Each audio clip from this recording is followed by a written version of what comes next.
નમસ્કાર મિત્રો, હું છું આપનો મિત્ર ગોહિલ ભૈરાજસિંહ અને આજે આપની સમક્ષ લઈને આવ્યો છું ધોરણ 5 વિષય ગણિત પ્રશ્ન બેંક એકમ કસોટી જે આજે પ્રકરણ 11, 12 અને 13ની લેવાઈ છે તેનું સંપૂર્ણ સોલ્યુશન. ચાલો શરૂઆત કરીએ. પ્રશ્ન 1 થી આપેલ આકૃતિની પરિમિતિ શોધવાની છે. તો પરિમિતિ એટલે બધી બાજુના માપનો સરવાળો કે જે બહારનો ભાગ દર્શાવે છે, જેને આપણે હદ તરીકે પણ ઓળખીએ છીએ. તો આપણે અંદરનું માપ છે એ નહીં લઈએ ગણતરીમાં અને સરવાળો કરીશું. તો પહેલા દાખલાનો જવાબ 27 સેમી આવશે, બીજાનો 30 મીટર, ત્રીજાનો 30 સેમી, ચોથાનો 20 મીટર, પાંચમામાં 34 સેમી, છઠ્ઠામાં 80 મીટર, સાતમામાં 25 મીટર, આઠમામાં 23 સેમી. ત્યારબાદ નવમામાં 54 મીટર અને 10મામાં 42 મીટર આવશે. ત્યારબાદ પ્રશ્ન 1b, તીર્થ, વૈશાલી, રોનક, વિરમ અને જીલ ગ્રીટિંગ કાર્ડ્સ બનાવે છે. તેમણે બનાવેલ કાર્ડ માટે નીચે આપેલ કોષ્ટક પૂર્ણ કરો. તો અહીં આપણને કાર્ડની લંબાઈ અને પહોળાઈ આપવામાં આવેલી છે. તો એનું આપણે પરિમિતિ શોધવાની છે.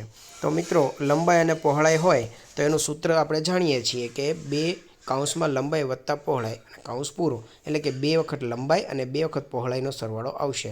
એ મુજબ કરતાં તીર્થનો કાર્ડની પરિમિતિ 16 સેમી થશે. વૈશાલીના કાર્ડની પણ 16 સેમી થશે.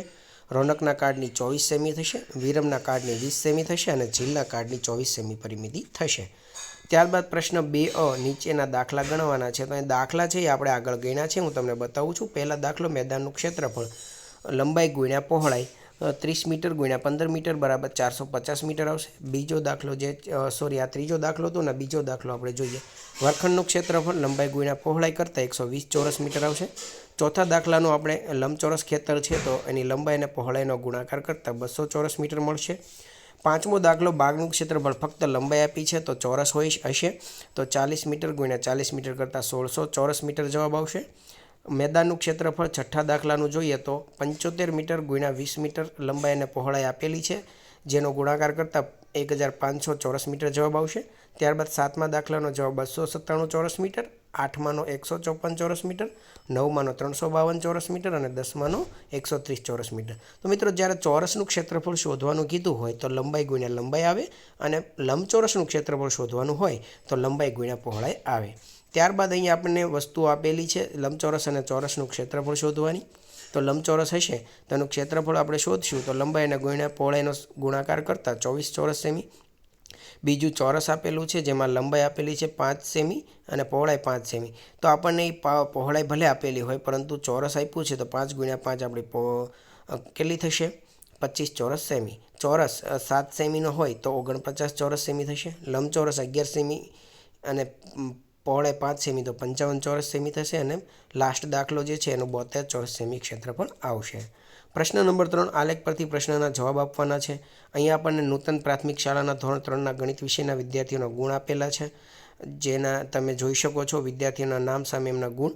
તો સૌથી ઓછા ગુણ કોણે મેળવેલા છે? તો મયંક અને રાજેશના ગુણનો તફાવત. તો આપણને રાજેશના ગુણ 60 છે અને મયંકના ગુણ 30. તો એમાંથી બાદ કરતાં 30 ગુણ મળશે.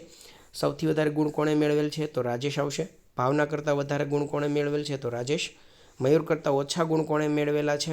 તો મયુર કરતાં મયંકે ઓછા ગુણ મેળવેલા છે. ત્યારબાદ બીજું છે, એક પ્રાથમિક શાળાના ધોરણ 5ના વિદ્યાર્થીઓના પસંદિત ટીવી કાર્યક્રમનો આલેખ નીચે મુજબ આપેલ છે, તેના પરથી પ્રશ્નનો જવાબ આપો. તો મોટું પટલું છે 30 બાળકોને પસંદ છે, છોટા ભીમ છે તે 10 બાળકોને, બાલવીર છે એ પણ 10 બાળકોને અને CID જે શો આવે છે એ 20 બાળકોને પસંદ છે. તો ચાલો પ્રશ્ન જોઈએ.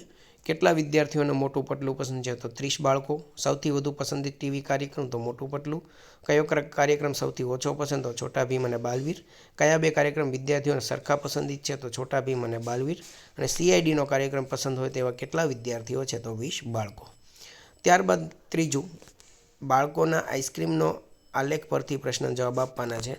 તો વેનીલા આઈસ્ક્રીમ છે 20 બાળકોને પસંદ છે, ચોકલેટ છે એ 35 બાળકોને, સ્ટ્રોબેરી છે 25 બાળકોને અને બટરસ્કોચ છે એ 10 બાળકોને પસંદ છે. પ્રશ્ન જોઈએ, કયો આઈસ્ક્રીમ સૌથી વધુ બાળકોને પસંદ છે? તો ચોકલેટ. વેનીલા આઈસ્ક્રીમ પસંદ કરતા બાળકોની સંખ્યા કેટલી? તો 20 બાળકો. સ્ટ્રોબેરી આઈસ્ક્રીમ અને બટરસ્કોચ આઈસ્ક્રીમ પસંદ કરતા કુલ કેટલા બાળકો છે? તો 25 + 10 એટલે 35 થશે. કયો આઈસ્ક્રીમ સૌથી ઓછા બાળકોને પસંદ? તો કે બટરસ્કોચ. પાંચમું, બટરસ્કોચ આઈસ્ક્રીમ કરતાં ચોકલેટ આઈસ્ક્રીમ પસંદ કરતાં કેટલા બાળકો વધારે છે? તો બટરસ્કોચ જે છે એ 10 બાળકો પસંદ કરે છે, જ્યારે ચોકલેટ છે એ 35. તો 35માંથી આપણે 10 બાદ કરીશું તો 25 બાળકો છે એ બટરસ્કોચ આઈસ્ક્રીમ કરતાં ચોકલેટ આઈસ્ક્રીમ પસંદ કરતા બાળકો આવશે. ચોથો આલેખ જોઈએ મિત્રો. સૌથી વધુ ગમતું હોય એવું પાલતું પ્રાણી તો કે સસલું. કેટલા વિદ્યાર્થીઓને ગાય પ્રાણી પસંદ? તો 25 બાળકો. કૂતરા કરતાં બિલાડી વધુ પસંદ હોય તેવા કેટલા વિદ્યાર્થીઓ?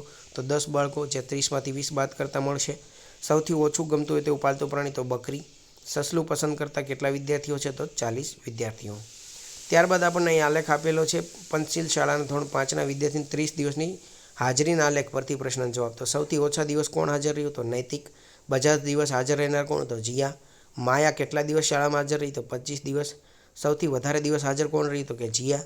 નૈતિક કરતાં ભવ્ય કેટલા દિવસ હાજર રહ્યો? તો 10 દિવસ, કારણ કે 15 દિવસમાંથી 5 દિવસ બાદ કરતાં 10 મળશે. ત્યારબાદ આપણને ગુણાકાર આપ્યા છે, જે તમને આવડતા જશે, પરંતુ મેં નમૂનારૂપ એક દાખલો અહીં ગણ્યો છે. 956 × 122. તો સૌથી પહેલાં આપણે 100ના સ્થાને જે 1 છે એના કારણે આપણે 2 શૂન્ય આવશે અને એની ગણતરી કરતાં આપણને 1,95,600 આવશે. ત્યારબાદ દશકના સ્થાને 2 આપેલા છે, તો એના શૂન્ય મૂકીશું અને 2 સાથે દરેક સંખ્યાનો ગુણાકાર કરતાં 39,120 આવશે.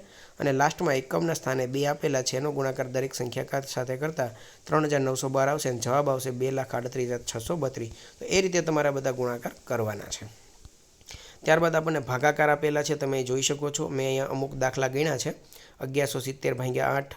તો એનો તમે જવાબ જોઈ શકો છો. ગણતરી કેવી રીતે કરવી એ પણ તમે જોઈ શકો છો. કુલ અહીંયા 6 દાખલા તમારી નજર સમક્ષ મેં ગણતરી કરીને મૂક્યા છે. એના આધારે તમે બીજા દાખલા ગણી શકશો.